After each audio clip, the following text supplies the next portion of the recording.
আমরা চলে এসেছি দীঘায় জগন্নাথ ধামে রাখা 3টি রথের সামনে। পরপর 3টি রথ রয়েছে। এই প্রথমেরটি শ্রী শ্রী জগন্নাথ দেবের, যেখানে 4টি সাদা ঘোড়া রয়েছে আর লাল আর হলুদ কাপড়ে মোড়া। এটির নাম হচ্ছে নান্দি ঘোষ। মাঝের যে রথটি, এটি সুভদ্রার। এখানে আমরা লাল ঘোড়া দেখতে পাবো আর এর নাম হচ্ছে দর্পদলন। আর এই যে রথটি আমরা দেখতে পাচ্ছি লাল আর সবুজের, এটি হচ্ছে বলভদ্রের। এর 4টে কালো ঘোড়া আর এর নাম হচ্ছে তালধ্বজ। প্রতিটি রথের বৈশিষ্ট্য পৃথক পৃথক। তাদের চাকার সংখ্যা আলাদা, তাদের সারথির নাম আলাদা, তাদের রথের রশির নাম আলাদা।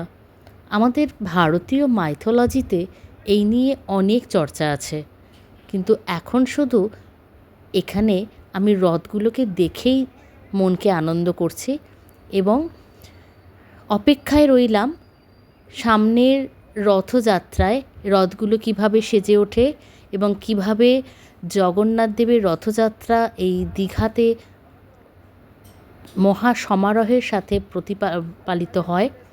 এটা যেন ভালোভাবে দেখতে পারি। ইচ্ছে রইল একবার রথের সময়ও দীঘাতে এসে এই রথযাত্রা দেখার। তোমরাও সময় করে এসো।